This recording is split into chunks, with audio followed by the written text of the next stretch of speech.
Salam dostlar, hər vaxtınız xeyir olsun. Sosial yardımla bağlı növbəti bir video ilə qarşınızdayam.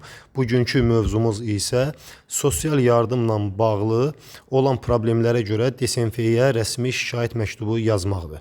Rəsmi şikayət məktubu Dövlət Sosial Müdafiə Fonduna yazılır e-sosial tətbiqi vasitəsilə. Əgər siz məsələn sənəd göndərmisiniz, sosial yardıma müraciət etmisinizsə, yoxlamalar gecikirsə və yaxud da ki, yoxlama gəlib gedib sizin cavabınız gecikirsə, ümumiyyətlə sosial yardımla bağlı bütün problemlərlə əlaqədar rəsmi şikayət məktubu yaza bilərsiniz. Rəsmi şikayət məktubu necə yazılır? Mən indi bunu sizə addım-addım göstərəcəm. Siz isə kanala abunə olub videonu bəyənməyi unutmayın ki, bu cür faydalı videolar gəldikcə sizin telefonunuza bildiriş formasında gəlsin. Ümumiyyətlə sosial yardımla bağlı bütün yeniliklər haqqında biz bu kanalda məlumat veririk. Onun üçün də kanala abunə olmağı unutmayın ki, yeniliklərlə xəbərdar olasınız vaxtında. Deməli dostlar, bunun üçün nə edirik? Bunun üçün ilk növbədə bizə e-sosial tətbiqi lazımdır. E-sosial tətbiqi əgər telefonunuzda yoxdursa, Play Marketdən və yaxud da ki Play Store'dan siz e-sosial tətbiqini köçürə bilərsiniz. Köçürdükdən sonra isə sizdən qeydiyyat istəyəcək, giriş istəyəcək. Giriş üçün isə siz digital login və yaxud da ki asan imza nömrənizdən istifadə edə bilərsiniz.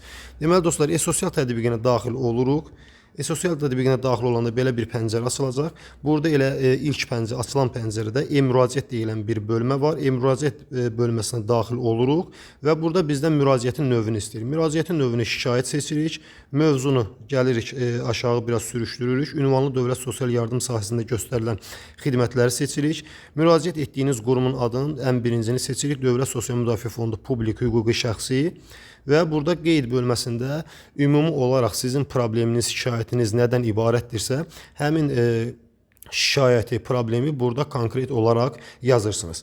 Qeyd yerinə də öz şikayətinizi, problemini yazdıqdan sonra artıq buradan bizdə 4-cü kateqoriya var, fayl əlavə et deyir. Əvvəllər fayl əlavə etmək məcburi deyildi. Artıq son zamanlarda proqramda olan yenilənmələrlə əlaqədar artıq fayl məcburidir. Biz bura PDF formatında fayl köçürməliyik. PDF formatında bəs faylı biz necə tapa bilərik, necə yarada bilərik və bura necə yerləşdirə bilərik. İndi mən bunu da sizə öyrədəcəm ki, PDF faylını yaratmağın bir çox üsulları var. Mən bunun sadə olan bir neçə variantını sizə göstərəcəm ki, siz həmin PDF fayllarını yaradıb, bura yükləyib, ərizənizi göndərib, işinizi tamamlaya biləsiniz. Deməli dostlar, bunun üçün bizə nə lazımdır? İlk növbədə PDF faylını biz şəkil vasitəsilə yarada bilərik. Deməli dostlar, telefonumuzun kamerasına daxil oluruq. Kameraya daxil olandan sonra liboy bir ağ və yaxud da ki qara bir şəkil çəkirik. Şəkil çəkdikdən sonra şəkilə daxil oluruq. Şəkilə daxil olduqdan sonra yuxarıda 3 nöqtəyə vururuq. Çap et deyirik.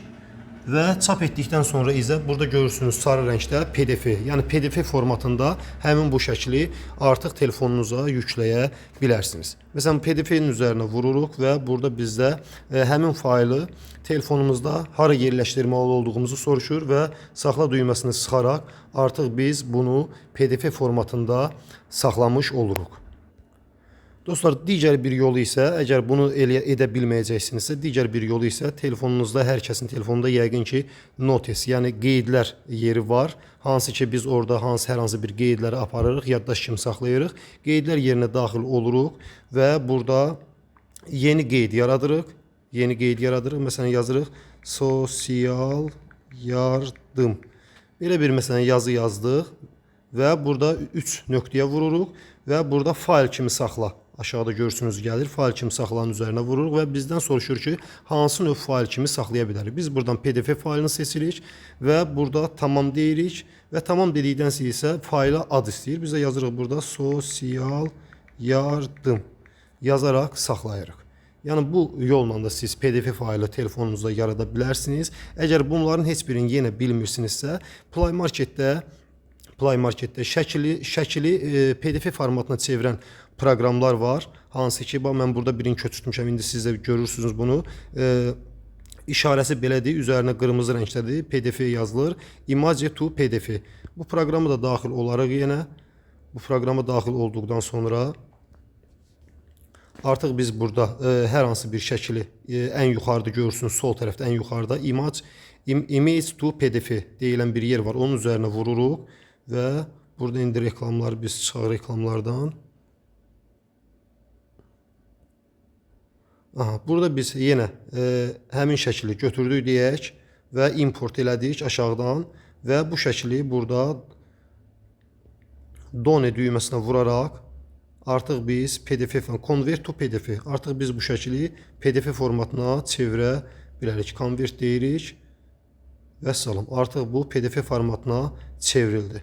Və buradan yenə biz qayıdırıq müraciətimizə və fayl əlavə et düyməsinin üzərinə sıxırıq və həmin fayllar hamısı PDF-yə çevirdiyimiz fayllar hamısı artıq telefonumuzda gəldi. Bunun istənilən birinin üzərinə vururuq və artıq burada hər bir biz deməli növünü seçdik, hansı quruma göndərəcəyimizi seçdik və burada qeyd bölməsində öz şikayətimizi bildirdik və faylımızı da seçdikdən sonra artıq göndər düyməsinə sıxaraq həmin faylı rahatçılıqla göndərə bilərsiniz. Daha çox üçün yenə deyirəm, kanala abunə olun ki, sosial yardımla bağlı bütün yeniliklər bu kanaldan paylaşılacaq. Əgər hər hansı bir sualınız olsa da videonun rəy bölməsində sualınızı bizə ünvanlaya bilərsiniz.